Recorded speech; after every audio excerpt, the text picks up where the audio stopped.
Hey guys, welcome back to some more AFK Arena. Today we're back over on the YouTube account and we're going to be doing a breakdown with Begris. But first I want to hop in here and try to get the 2 additional copies that we need. Now I've put a crazy amount of summons into Begris and overall we are still 2 copies short of being able to get this hero up to and building the engraving. So Dragon Pagodia, we're going to go ahead, hop in here again, continue with the summons.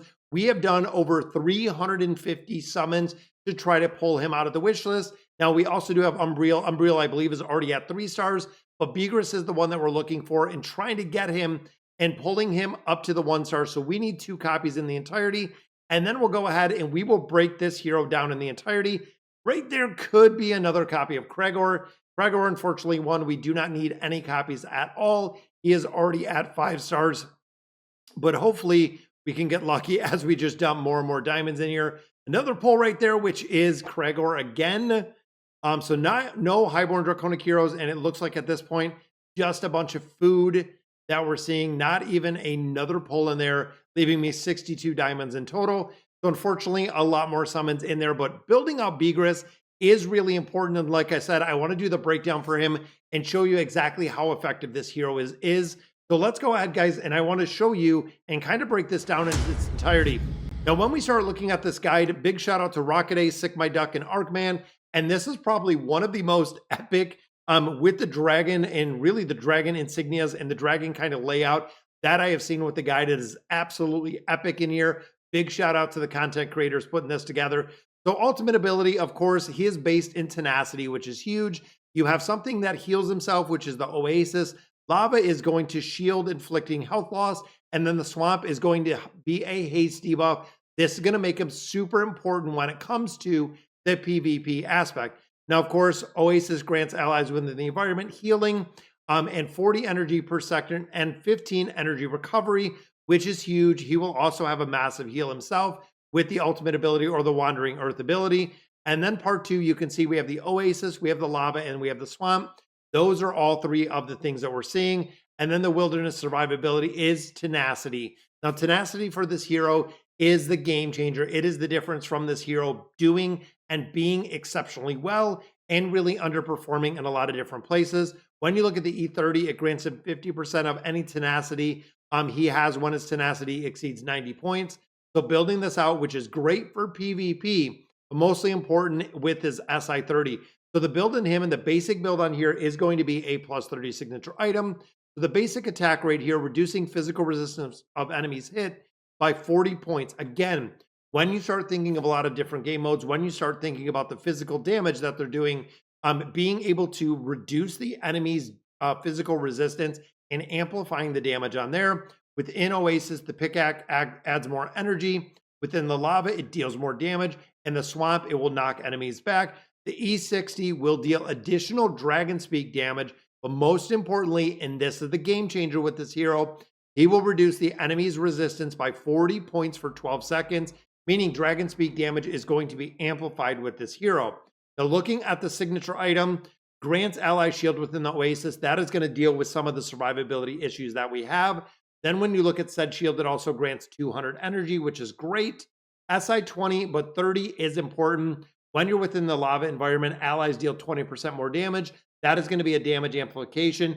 If you remember where the lava environment actually comes on the enemy side, they're going to be over there. And for every 15 points of tenacity they have, they will deal an additional 5% damage, explaining why the E30 is so crucial, as well as the signature item 30. It doesn't seem to be capped, which is kind of crazy. Means that stacking as much tenacity as possible. Begris is just kind of broken in that point. Now, the SI40, where I even built out thin lava environment, enemies take 20% more damage, stacks with that SI30 effect. Every 10 points of tenacity below Begris, they take 5 more damage. Again, it seems to be uncapped, making this hero very high demand, making this hero very, very broken. Now, furniture in here, the 3 of 9, when he ults, depending on the environment, it will apply the same effect as skill number 4. But right here, the 9 furniture, the 9 of 9, it does the same, but it improves. So the Oasis will now generate 300 energy, which is really big. Lava will make him deal additional damage. Swamp, of course, will knock it down with that 9 of 9 furniture.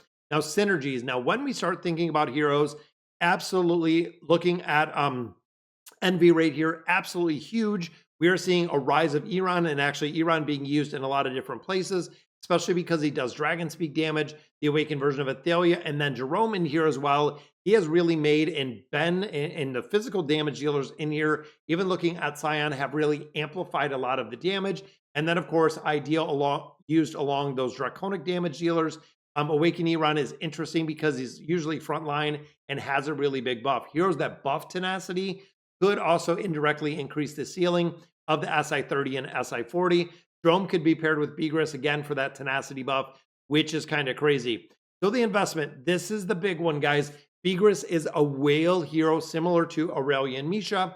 Hero needs wants an investment, and a really big investment at that, which is kind of interesting because the tenacity collections, very, very big. Now, recommended on him is a 40930. Ideal is a 41861 again, or whale build at 81, building up to tenacity again. Right here, the difference between Begris with a big collection and a small collection is tremendous. You can see here, guys, they're stacking 5 tenacity out of here. If survivability is an issue, which of course, it seems like most of the time we run that Zolrath collection, it is within the PvP aspect. Isolde, of course, would be all of the other game modes. And right now, we are seeing him used in all of the game modes that we have. First realm, like he says right here, 100% present so far, which is awesome. Even in the Burning Brute, where buffing is not allowed, he was still best in slot, which is awesome. Kit makes him tailor-made for the Curse realm. Nightmare Corridor, a little bit too slow, but overall, he is still there in the second cycle. Oasis environment with the energy and energy recovery buff, very strong in the Nightmare Corridor.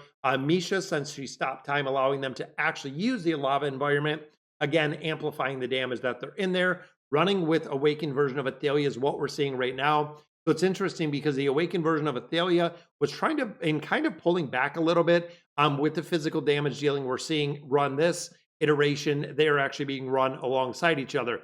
And then the RGMs right here, Treasure Scramble, best in slot in the Pure Realm, debuff, and now seeing use in the Swamp.